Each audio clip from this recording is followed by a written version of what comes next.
तब यहां भरत जी ने कहा हनुमान जी से, यदि 14 वर्ष का एक दिन भी बीत गया, 14 के बाद में अगला दिन, तो अगले दिन के शाम सूरज छुपने से पहले मैं अपने आप को आग में जला के खत्म कर दूंगा। ये मेरा वादा है। 14 वर्ष तो मेरी मां ने मांगे हैं, इतने दिन तो मैं सब्र करूंगा, मैं इस पाप को पीऊंगा, मैं इस दुख को झेलूंगा। लेकिन यदि 14 वर्ष का एक दिन भी ऊपर गया तो मैं राम के बिना रह नहीं सकता, मैं अपने प्राणों का त्याग कर दूंगा। मेरा राम यदि नहीं आए तो मैं मर जाऊंगा। हनुमान जी ने जाकर के राम जी को यह सूचना दी। जैसे राम जी को यह सूचना मिली, राम घबराए। क्या 14 वर्ष के पहले पहले रावण के ऊपर विजय पा लूंगा? क्या सीता को ले लूंगा? नहीं लिया तो मेरे भरत का क्या होगा? अब राम की समस्या सीता नहीं बची, राम की समस्या भरत बन गई। मेरा भरत मुझे पुकार रहा है, मेरा भरत मेरा इंतजार कर रहा है। और राम जी ने एक बात और कही लक्ष्मण जी को गले लगाते हुए कि सीता जैसी स्त्री यदि 1000 बारी कोशिश करी जाए तो कहीं ना कहीं मिल सकती है। 1000 कोशिश करने के बाद में शायद सीता जैसी स्त्री मिल जाए, लेकिन एक बार कोशिश करने के बाद में लक्ष्मण जैसा भाई नहीं मिल सकता।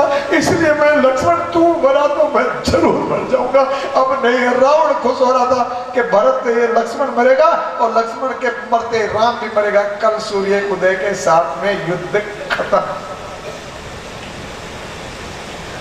जैसे कौरवों ने भी कहा आज अर्जुन मरेगा, कल युद्ध खत्म। आज युधिष्ठिर को बंदी बना लेंगे, कल युद्ध खत्म। लेकिन ये भूल जाते हैं एक शक्ति है, अदृश्य हो, प्रत्यक्ष हो या परोक्ष रूप से हो, वो कार्य करती है, वो कार्य करती है। उस शक्ति की अपनी एक महिमा है। हम तो निमित्त मात्र कठपुतली हैं। ये सारी डोर तो उस शक्ति के हाथ में है।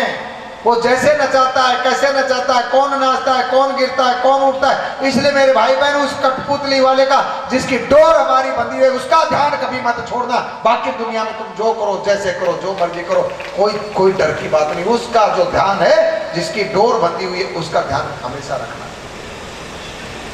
रावण बड़ा खुश है। हनुमान जी आए।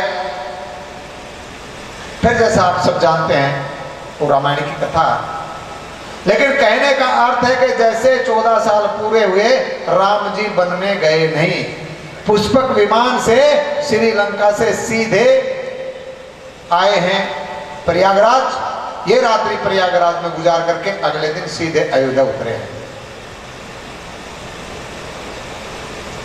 इसलिए जंगल में बैठने वाले संत बहुत दुखी हुए, बहुत रोए, निवेदन भेजा। तब राम जी ने कहा कि महाराज बिल्कुल सही बात है, लेकिन मेरी कुछ मजबूरी है। अब की बारी में मर्यादा में बंद के आया हूं, अगली बारी जब आऊं तब मैं आपको गले भी लगाऊंगा, मैं आपके साथ खेलूंगा भी, और जो आप कहोगे वो मैं करूंगा, लेकिन अब की बारी मुझे माफ कर दो। राम ने माफी मांगी। वही संत जो जन्म जन्म से बैठे हुए हैं, अब की बारी गोपियां बन के आए। संत गोपी हैं, संत ग्वाले हैं।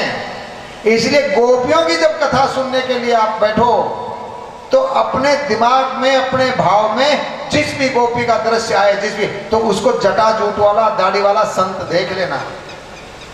कामासक्त होकर के गोपियों को मत देखना, क्योंकि वो काम से परे हैं। इसलिए गोपियों की लीलाओं को लोग समझ नहीं पाते हैं, और श्री कृष्ण को तो बिल्कुल ही नहीं समझ पाते हैं। श्री कृष्ण कोई इंसान है जिसके आंगन में माया नाचती है? भगवान कोई पंचभूत से बने हैं? निज इच्छा निर्मित तनु, अपनी इच्छा से तन का निर्माण करते हैं। जैसा मन आता है वैसा बनाते हैं। कभी शेर का मुंह, आदमी का शरीर, नरसिंह बन जाते हैं।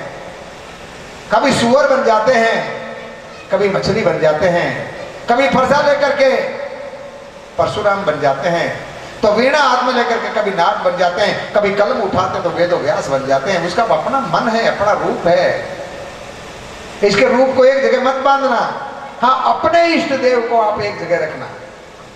आपका एक संत होना चाहिए, एक पंथ होना चाहिए और एक ही ग्रंथ होना चाहिए, एक ही भगवान होना चाहिए, इष्ट एक ही हो।